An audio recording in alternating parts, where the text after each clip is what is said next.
I got 35% of my life left to live. Yes. And I'm going to be motioning the court of this county in the year 2030. Yes. To remove the rest. Now, there's this idea of living. Yes.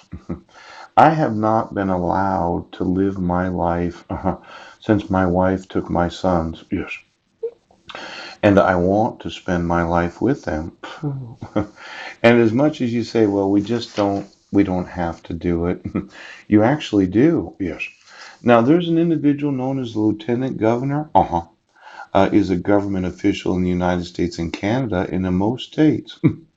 The Lieutenant Governor ranks second to the Governor. Now, let's say you're the Lieutenant Governor of the state of Washington, because quite often I mention Governor Jay Inslee. Yes.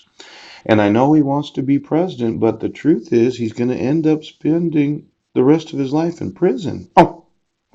Now, for all of those very important individuals in the government of the United States that say, I can't spend the last 10% of my life in prison, you're going to, ooch, because I have informed you of felonies, and you sat there every day saying, well, we're going to have to wait until tomorrow.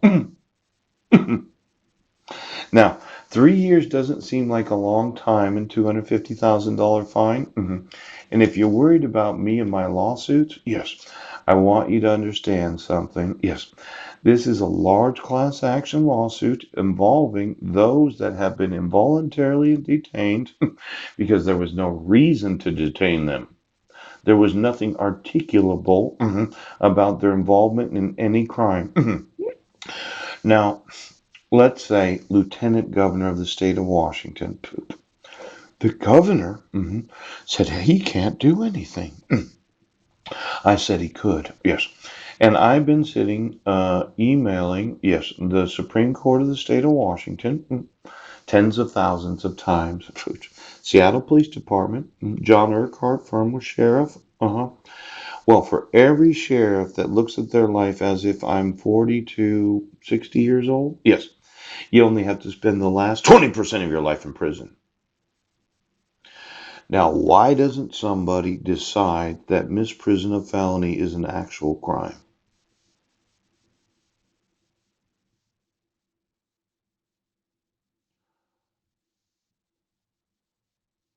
Do you disbelieve your own laws? I gave you what the RCW say. Yes. They are actual felonies in this state. I think that they are federal felonies in the United States. Yes. And for some reason, every oath of office in the state of Washington says right now, oh, we just can't enforce those federal laws and we can't enforce the state laws. Yes.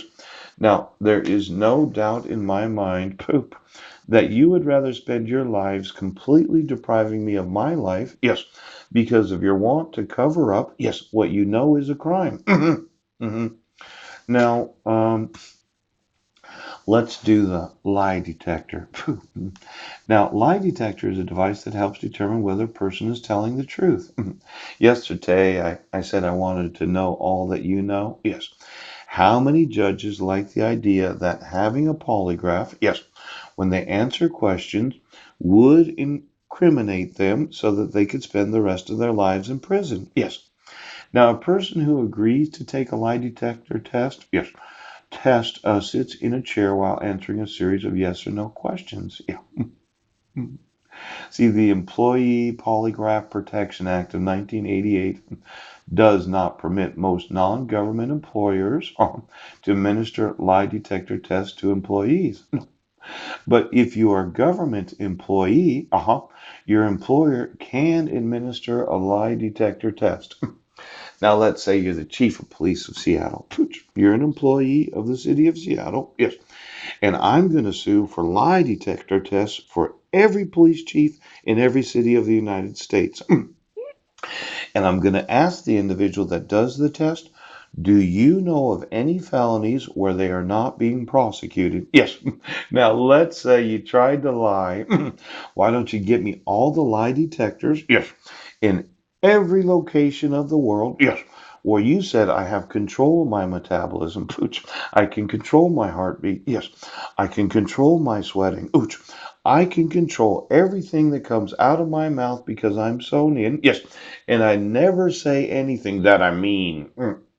Now, for those that are government employees, sheriffs in every county of the state of Washington, I'm going to ask you, yes, do you know of forgeries? Yes. Do you know of the issuance of dissolution of marriage? Yes. Where I did not receive any notice or opportunity to be heard? Yes. I did not receive a dissolution of marriage? Yes. And there was no jurisdiction to dissolve it? Yes. Now, every time you lie when taking a lie detector test, does that add to the number?